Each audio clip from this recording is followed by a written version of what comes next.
Bonjour à tous et bienvenue pour cette vidéo qui n'est pas un unboxing à proprement parler puisque je l'ai ouvert avant de faire la vidéo afin de faire les configurations de base pour pas passer 15 minutes à rentrer mes identifiants, enfin des choses qui ne vous intéressent pas. Aujourd'hui je vais tester donc mon nouveau MacBook Pro. Bon, ça va être un test assez rapide avec peut-être un petit comparatif par rapport à mon ancien qui était bien plus vieux parce que c'était un milieu mid-2010. Donc celui-ci c'est un 15 pouces avec c'est celui au processeur 2,7 GHz sur lequel j'ai fait mettre une carte graphique de 4 Go. Bon, euh, je pense que il y aura bien entendu des haters qui vont venir dire que c'est de la merde, que bon, Apple ne leur plaît pas, eh bien tant pis, hein, enfin il faut de tout pour faire un monde, il en faut pour tous les goûts. Après, bon, ben, s'ils veulent se faire du mal, ben, qu'ils continuent à regarder la vidéo, hein. Moi ça me pose pas problème. Mais bon, c'est plutôt pour les gens ben, qui seraient intéressés de voir un peu en quoi consistent ces nouveaux Mac. Voilà, parce que j'ai un peu cherché, alors j'ai sans doute mal cherché, bon il y a bien sûr quelques sites spécialisés qui ont fait des vidéos, mais la plupart des vidéos que je trouve en dehors de ça sont des vidéos en anglais. Donc moi ça me pose pas problème, mais je sais qu'il y a des gens qui n'aiment pas trop l'anglais. Et donc voilà. Alors comme vous pouvez le voir, j'ai pris le gris sidéral. Alors vous voyez peut-être pas trop la différence, mais je vais vous montrer mon ancien, donc qui était le gris des anciens Mac. On voit quand même pas mal la différence. Euh, Première chose que l'on peut constater, c'est que déjà la pomme bon, n'est plus blanche et rétroéclairée comme vous le savez sans doute, mais est devenue métallisée. Alors bon, c'est vrai que c'était quand même quelque chose d'assez distinctif. J'aimais bien, mais bon, c'est pas vraiment ce qui me pose le plus problème sur cet ordinateur. Bon, il y a des choses bien, il y a quelques points sur lesquels je ne suis pas tout à fait d'accord avec la politique d'Apple. On va en parler. Donc déjà, premièrement, vous pouvez voir que par rapport aux anciens 15 pouces, il est un peu moins large, puisque avant il y avait une zone consacrée.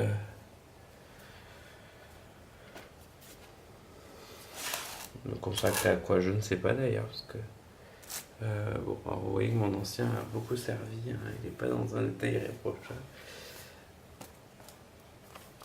Consacré, oui, non, je pense que c'est pour les baffles qu'il y avait plus d'espace, ou je sais pas.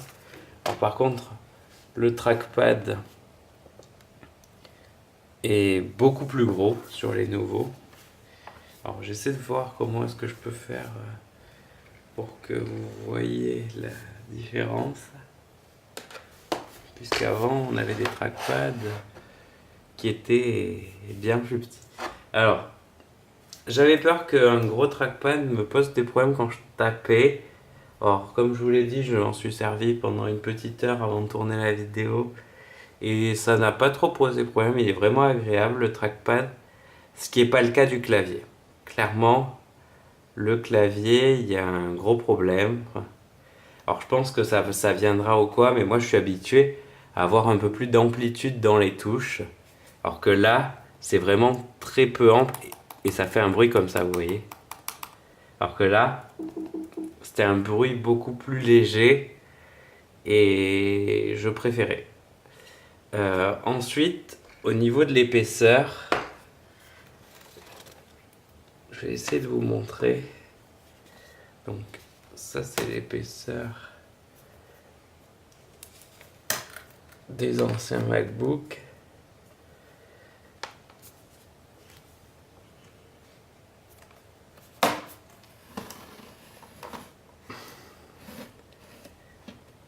Et celle-là, celle du nouveau.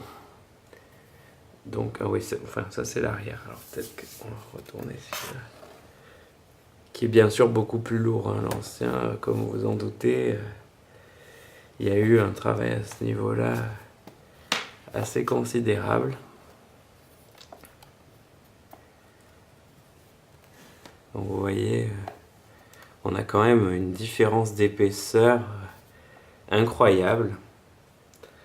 Alors, cette différence d'épaisseur, elle est aussi liée au fait qu'on a quand même pas mal sacrifié les connectiques, parce que bon, sur le mien, bon, je crois que c'était plus le cas depuis quelques générations, mais il y avait quand même encore les, comment ils appelaient ça, hyperdrive, enfin, les lecteurs graveurs DVD, voilà. Et là, bon, c'est là où le bas blesse, c'est que depuis cette génération, nous avons perdu tout ce qui était connectique, port HDMI ou autre, et on n'a plus que 2 ports. Je crois que c'était 3. Ah non, voilà, on en a de l'autre côté aussi. Donc on a 4 ports, on a plus que 4 ports USB-C et la prise jack. Alors ça c'est un peu le sujet de la Discord principale, c'est que je suis pour le fait de mettre des ports USB-C sur les ordinateurs. Je suis pour en mettre plusieurs, ça aucun souci, parce qu'à mon avis dans quelques années on n'utilisera plus que ça. Cependant, je pense qu'une fois de plus, Apple a tendance à vouloir être un peu trop en avance et à vouloir révolutionner les choses, mais pas forcément dans le bon sens. Puisque les ports qu'il y avait sur les anciens ne sont pas obsolètes encore. Ils le seront très certainement rapidement lorsque il n'y aura plus que des choses en standard USB-C qui sortiront, parce que quand même c'est un standard qui est plus rapide. Mais il y a quand même des soucis quoi, au niveau des cartes SD ou si vous voulez brancher sur un port Ethernet, vous êtes forcé d'acheter des adaptateurs. Alors pour l'instant, moi ce que j'avais acheté cet adaptateur juste pour USB que j'ai pas encore ouvert ni testé, mais j'ai commandé aussi une sorte d'adaptateur Utu qui avait l'air assez bien, où il y a de quoi mettre des ports USB, enfin où il y a des ports USB, où il y a également des quelque chose pour mettre une carte SD, puis je me souviens plus trop du reste. Je crois qu'il y a aussi un port HDMI, mais je veux pas dire de bêtises. Alors, voilà. Donc ça, c'est vrai que une fois de plus, Apple nous force à acheter ces adaptateurs. On est habitué. Alors il y a pas mal de gens qui ont aussi été assez mécontents du fait que, vous voyez, le bloc d'alimentation, il y a simplement une petite prise et il n'y a pas la rallonge. Il y a pas mal de gens qui ont été assez mécontents parce que c'est pas donné. Je pense que ça coûte une vingtaine d'euros, quelque chose comme ça. Bon, moi personnellement, ça m'égale parce que j'ai toujours celle de mon ancien Mac. Il y a des gens en fait qui ont cru que il y aurait simplement pas moyen de le brancher sur le secteur, bon, ce qui était un peu... Effectivement, là, ça aurait posé problème. Bon, pas mettre la rallonge, je sais pas, moi, je m'en sers tout le temps de la rallonge, mais je crois savoir, alors vous me corrigerez sans doute si je me trompe, mais qu'aux États-Unis, je suis pas certain qu'elle y ait été longtemps parce que quand j'ai fait des études là-bas, personne n'utilisait la rallonge à part moi. Voilà. Donc vous voyez, ça c'est l'adaptateur. Bon, qui était un peu cher au début puisqu'ils étaient à 25 euros, mais finalement Apple les a passés à 9 euros. Je pense qu'ils se sont rendus compte qu'ils avaient peut-être un peu dépassé. Bon. Donc on va peut-être le tester cet adaptateur pour voir ce que ça donne. Alors, si j'arrive à le faire entrer. Oui, et un point négatif aussi, c'est que vu qu'il y a la perte du MagSafe, avec l'USB-C, on n'a plus possibilité d'avoir l'ordinateur qui se déconnecte lorsque enfin, lorsqu'on se prend les pieds dedans. Alors je sais je crois qu'il y a un Kickstarter sur un objet de ce type qui permettra justement de mettre quelque chose qui ressemblait au MagSafe sur de l'USB-C. Enfin, je sais pas trop comment ça marchait, mais ce sera peut-être bien. Parce que moi, enfin, c'est pas autant pour me prendre les pieds, mais comme j'ai un chat, il peut venir et sauter. Alors on va brancher. Et donc ça charge. Donc notre adaptateur fonctionne. Bon, je pense que vous n'êtes pas venu là pour voir des adaptateurs, donc on va regarder un peu ce qui se présente à nous sur l'ordinateur. Donc, comme vous pouvez le voir, on a notre écran d'accueil avec une nouvelle fonction qui est déverrouillée par le Touch ID. Donc on met son doigt là.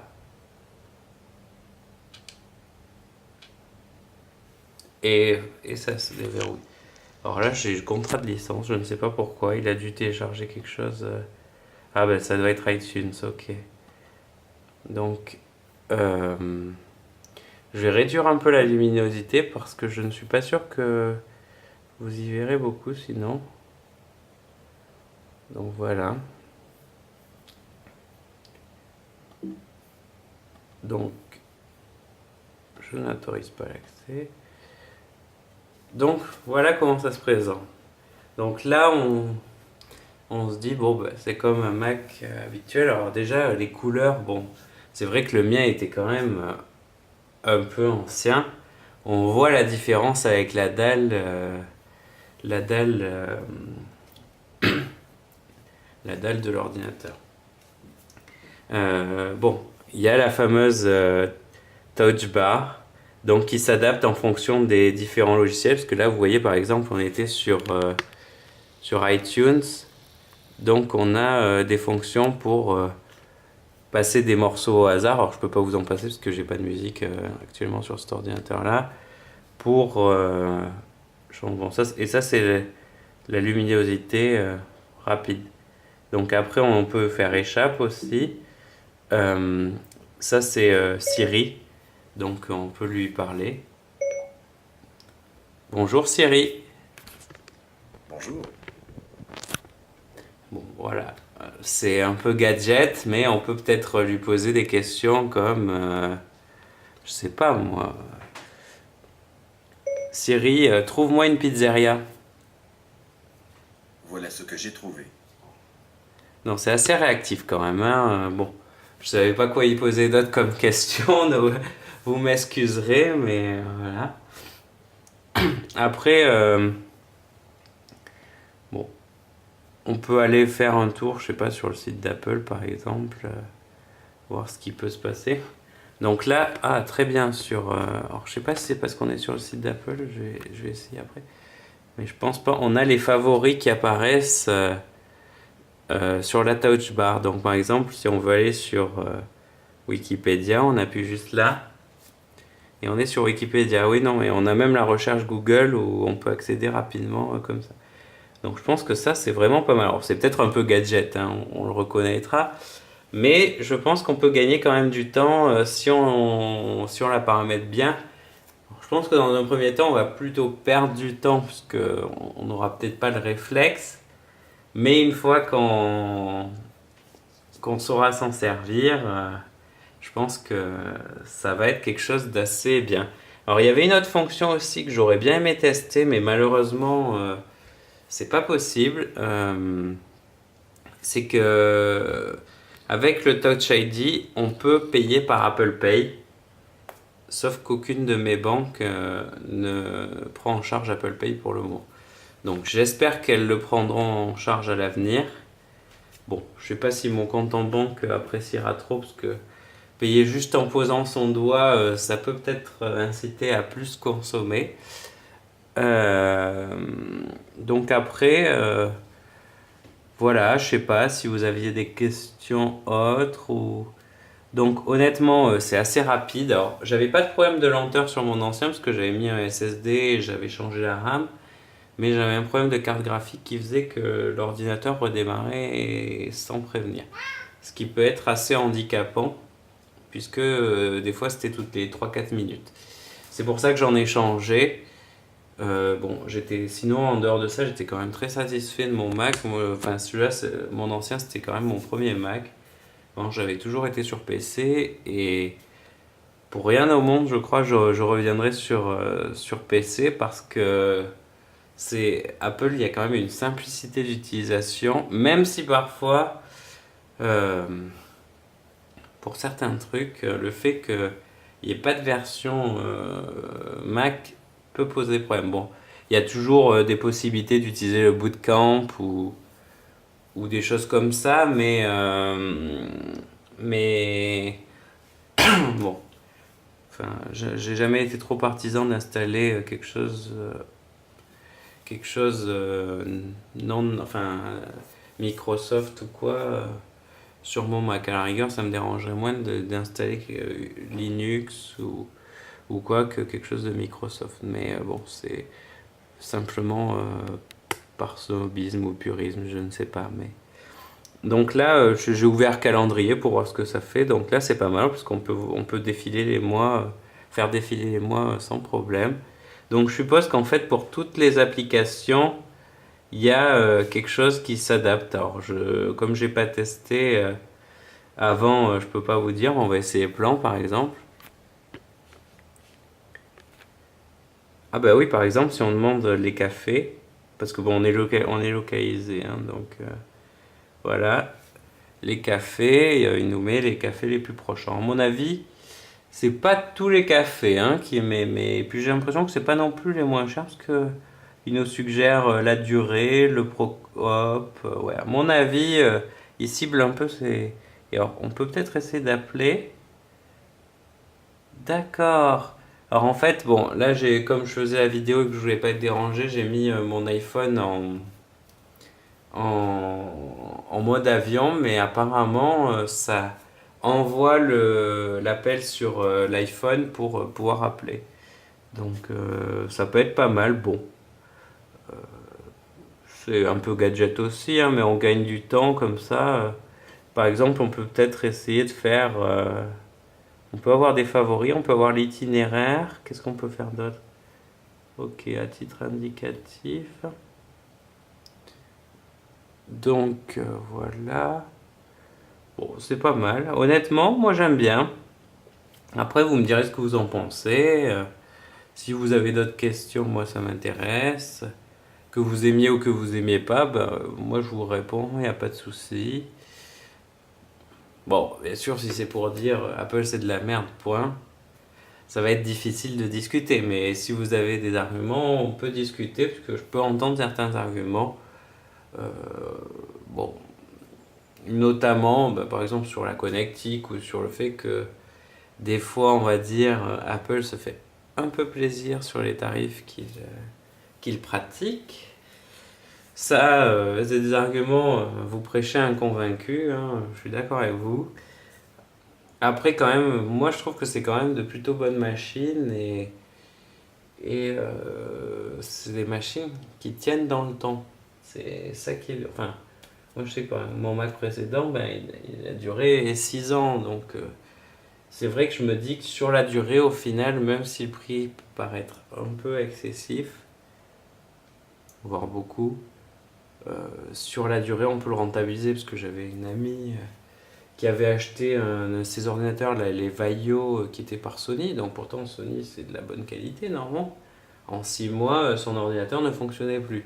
Et elle avait payé quand même assez cher. Alors, pas le prix d'un MacBook Pro, bien entendu, mais c'était pas le prix d'un netbook non plus. Donc, si c'est pour jeter son ordinateur tous les 3 mois, c'est un peu dommage, quoi. Donc, ben, merci de m'avoir suivi. J'espère que cette vidéo vous aura plu. Si vous me laissez des commentaires, ça me ferait plaisir. Si vous avez des idées de vidéos ou des questions, j'y répondrai. Et puis, merci beaucoup. Au revoir.